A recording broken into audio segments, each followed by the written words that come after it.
অনেক মাজার আছে, দরবার আছে, জুতা নিয়ে যাইতে দেয় না। কয় জুতা নিচে রেখে দেন, মাজারের পবিত্রতা রক্ষায় এখানে জুতা নিয়ে যাওয়া যাবে না। তো জুতা নিয়ে সালাত আদায় করা যায়, জুতা নিয়ে মসজিদে প্রবেশ করা যায়, জুতা নিয়ে ওই মাজারে যাওয়া যায় না। অর্থাৎ তারাও ইহুদিদের পদ্ধতি অনুসরণ করতেছে, যে ইহুদিদের মতে জুতা নিয়ে পবিত্র জায়গায় গেলে সেটাও পবিত্র হয়ে যায়।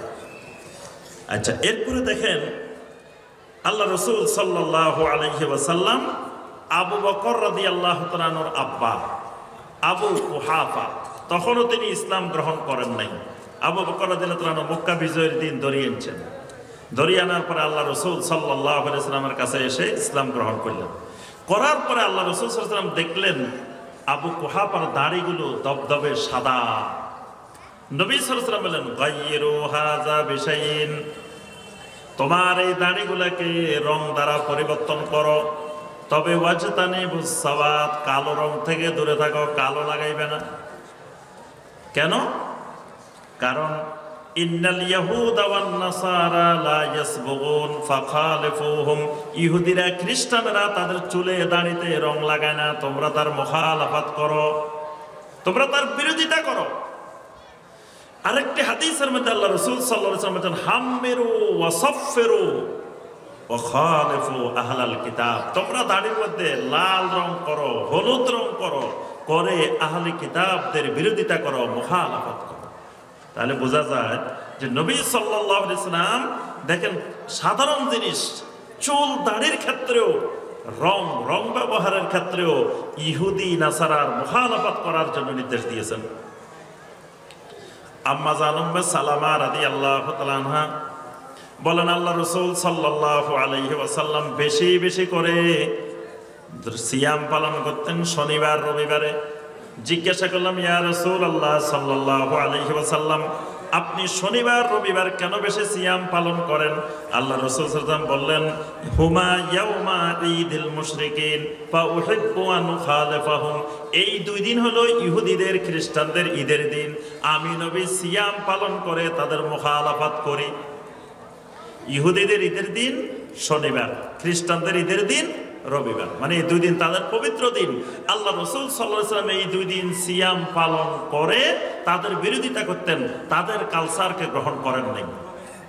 দেখেন আশুরার সিয়াম নবী সাল্লাল্লাহু আলাইহি ওয়াসাল্লাম কয়দিন রাখতে বলছেন? কথা কয় না। আল্লাহ রাসূল আশুরার সিয়াম কয়দিন রাখতে বলছেন? 2 দিন। কেন? প্রথমে নবী সাল্লাল্লাহু আলাইহি ওয়াসাল্লাম একদিন রাখতে বলছেন, পরবর্তীতে যখন জানতে পারলেন যে ইহুদিরাও সিয়াম পালন করে, তখন নবী সাল্লাল্লাহু আলাইহি ওয়াসাল্লাম বললেন, তোমরা ইহুদিদের মুখালাফাত করো, এর আগের দিন অথবা পরের দিন আরেকটা সিয়াম পালন করে, ইহুদিরা করবে একদিন, তোমরা করবে 2 দিন। তাহলে দেখেন সিয়াম পালনের ক্ষেত্রেও নবী সাল্লাল্লাহু আলাইহি ওয়াসাল্লাম ইহুদিদের মুশাবাহা, ইহুদিদের সাদৃশ্যতা করতে দেন নাই। আল্লাহ রাসূল সাল্লাল্লাহু আলাইহি ওয়াসাল্লাম বলেন, লা তুসাল্লিমু তাসলিমাল ইয়াহুদ ওয়ান নাসারা, তোমরা ইহুদি নাসারাদের পদ্ধতিতে সালাম দিও না। কারণ ইহুদি নাসারারা সালাম দেয় বিল আকুফে ওয়ার রুউসে ওয়াল ইশারা, কেউ হাতে, কেউ আঙ্গুলের ইশারায় সালাম দেয়, কেউ মাথা ঝুঁকায় ঝুঁকায় সালাম দেয়। খবরদার তোমরা এইভাবে সালাম দিবা না, তোমরা সালামটা দিবা আমি নবী যেমনে সালাম দিই পদ্ধতিতে। নবীর সালাম কেমনে?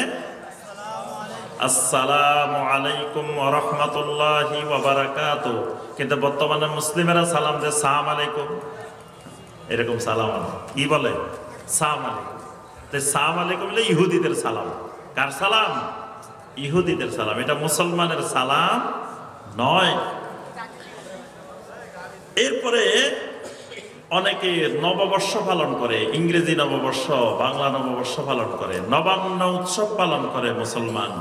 অথচ ইবনে ওমর রাদিয়াল্লাহু তাআলা আনহুমা বলেন, মান বানা বিবিলাদিল মুশরিকিন ওয়া সানা নাইরুজাহুম, যদি কোনো ব্যক্তি মুশরিকের দেশে থাকার কারণে নববর্ষের উৎসব পালন করে, ওই ব্যক্তি যদি তওবা না করে নববর্ষের উৎসব তারপরে নবান্ন উৎসব পালন করে, লোকটা যদি মারা যায়, হুশরা মাহুম ইয়াউমাল কিয়ামা, কিয়ামতের দিন হাসর হবে ওই ইহুদিদের সাথে, খ্রিস্টানদের সাথে।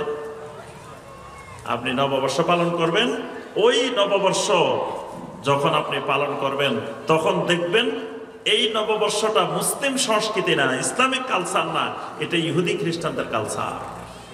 এইভাবে অসংখ্য হাদিসে আল্লাহ রাসূল সাল্লাল্লাহু আলাইহি সাল্লাম তার উম্মতকে ইহুদি খ্রিস্টানদের সকল অপসংস্কৃতি থেকে দূরে থাকার জন্য নির্দেশ দিয়েছেন। শিরিক থেকে, বেদাত থেকে, কুফর থেকে যেমন দূরে থাকতে হবে, একইভাবে বিজাতীয় কৃষ্টি কালচার সংস্কৃতি থেকেও মুসলিমদেরকে দূরে থাকা ফরজ। এই জন্য আমার আপনার সন্তানদেরকে কখনো বিজাতীয় কৃষ্টি কালচারে অভ্যস্ত করা যাবে না। চুল কাটতে গেছে, চুল কাটে কাদের মতো? দেখবেন চুল কাটে ওই মুশরিকদের মতো, কাফেরদের মতো, বিজাতিদের মতো, ওদের অনুকরণে চুল কাটে। তারপরে পোশাক আশাক, ছেলেদের পোশাক, মেয়েদের পোশাক, দেখবেন ওই বিজাতিদের সিস্টেমে, বিজাতিদের পদ্ধতিতে মেয়েদেরকে, ছোট ছোট মেয়েদেরকে, মানে ছোটবেলা থেকেই ওই ইউরোপিয়ান স্টাইল, ওই বিজাতীয় খ্রিস্টানদের স্টাইলে পোশাক আশাক দিয়ে বড় করতেছে। এই বিজাতীয় কালচার মুসলিমের জন্য কি হারাম, খেয়াল রাখতে হবে। পরিবারে কোনো বিজাতীয় কালচার, বিজাতীয় সংস্কৃতি ঢুকতে দেওয়া যাবে না, এটা সবসময় খেয়াল রাখতে হবে। নিজের মধ্যেও না, নিজের স্ত্রীর মধ্যেও না, ছেলের মধ্যেও না, মেয়ের মধ্যেও না। পরিবারে কোনো বিজাতীয় কালচার নাই, কোনো বার্থডে নাই, কোনো ধরনের এই বিয়ের অপসংস্কৃতি, যত রকমের বিজাতীয় কালচার আছে এগুলা ঘরে নিজের পরিবারে পালন করতে দেওয়া যাবে না। এবং সবসময় একটা ছোট কাজের মধ্যেও, একবারে যত ছোট কাজে হোক, সেই কাজে আমাকে আপনাকে খেয়াল রাখতে হবে আমার রাসূলের সুন্নাহর আলোকে করতে হবে। প্রত্যেক কাজের মধ্যে আল্লাহ রাসূল সাল্লাল্লাহু আলাইহি ওয়াসাল্লামের সুন্নাহ আছে, সুতরাং ওই সুন্নাহ অনুসরণ করে করতে হবে, কোনো বিজাতীয় কৃষ্টি কালচার অনুসরণ করা যাবে না। ছোট জিনিসও ঢুকতে দেওয়া যাবে না। ছোট জিনিস ঢুকতে ঢুকতে ঢুকতে ঢুকতে আস্তে আস্তে এটা বিশাল আকার ধারণ করবে। সম্মানিত ভাই ও বোনেরা, ইনশাআল্লাহ আরো আলোচনা আছে, আরো গুরুত্বপূর্ণ আলোচনা হবে। তো আল্লাহ রাব্বুল আলামিন আমাদের সবাইকে, আল্লাহ পাক যেই দিনটা আমাদের জন্য একমাত্র দিন বানাইছেন, যে ইসলামের মতো মহা নেয়ামত আল্লাহ আমাদেরকে দিয়েছেন, সেই ইসলামের সংস্কৃতি, সেই ইসলামের সুন্নাহ আমাদেরকে মেনে চলার, আমাদের জীবনে বাস্তবায়ন করার আল্লাহ পাক তৌফিক দান করুন। আল্লাহ রাব্বুল আলামিন আমাদেরকে এবং আমাদের এই দেশকে, আমাদের এই জাতিকে সকল ধরনের অপসংস্কৃতি, বিজাতীয় সংস্কৃতি, ইহুদি, খ্রিস্টান, মুশরিকদের সকল অপসংস্কৃতি থেকে আল্লাহ রাব্বুল আলামিন হেফাজত করুন। আল্লাহ রাব্বুল আলামিন ইয়াসিন আলী সালাফি কমপ্লেক্সকে আল্লাহ পাক কবুল ও মঞ্জুর করে নিন। আল্লাহ পাক এই প্রতিষ্ঠান থেকে এমন এমন যোগ্য দায়ী ইলাল্লাহ তৈরি করে দিন, যারা সারা বাংলাদেশ নয়, সারা পৃথিবীতে সালাফি মানহাজের দাওয়াত নিয়ে ছড়িয়ে পড়বে ইনশাআল্লাহ। আগামীর বাংলাদেশ সালাফি মানহাজের বাংলাদেশ ইনশাআল্লাহ। তো সুতরাং সালাফি মানহাজের বাংলাদেশ গড়তে হলে সালাফি মানহাজের দায়ী লাগবে। দায়ীর অভাব, বড় বড় দায়ী দরকার। তো এই জন্য আমাদের বাজারে মার্কেট বিশাল, কিন্তু মার্কেটে সাপ্লাই নেই। মানে আমাদের মার্কেট এখন আলহামদুলিল্লাহ সালাফি মানহাজের প্রসার বাংলাদেশের 64 জেলায় আলহামদুলিল্লাহ সালাফি মানহাজের মসজিদ আছে, মাদ্রাসা আছে, ব্যাপক বিস্তার লাভ করছে। আপনি একবারে রাঙ্গামাটির জঙ্গলে যান, খাগড়াছড়ির জঙ্গলে যান, বান্দরবনের জঙ্গলে যান, সেখানেও সালাফি মানহাজের মসজিদ আছে, মাদ্রাসা আছে আলহামদুলিল্লাহ। এই সেন্ট মার্টিন দ্বীপে যান, সেখানেও সালাফি মানহাজের মসজিদ আছে, মাদ্রাসা আছে। একেবারে জলে, স্থলে, সাগরে সব জায়গায় আলহামদুলিল্লাহ সালাফি মানহাজের দাওয়াত ছড়িয়ে পড়ছে। এখন ওই সকল জায়গায় ইমাম দরকার, দায়ী দরকার, খতিব দরকার, কিন্তু মার্কেটে সাপ্লাই নেই। সালাফি মানহাজের খতিব পাওয়া যাচ্ছে না, সালাফি মানহাজের শিক্ষক পাওয়া যাচ্ছে না। তাহলে এখন বেশি দরকার এই মার্কেটে ভালো ভালো খতিব, ভালো ভালো দায়ী, যোগ্য আলেম ওলামা সাপ্লাই করা। ওই সাপ্লাইয়ের জন্যই এই কারখানা ইয়াসিন আলী সালাফি কমপ্লেক্স। আল্লাহ পাক এই প্রতিষ্ঠানকে কবুল ও মঞ্জুর করে নিন। এই প্রতিষ্ঠান থেকে শাইখ বিন বাজ, শাইখ উসাইমিন, শাইখ আলবানী, ইমাম ইবনুল কাইয়্যিম, ইবনে তাইমিয়া রাহমাহুল্লাহর মতো আলেম আল্লাহ পাক তৈরি করে দিন। আমিন ইয়া রাব্বাল আলামিন।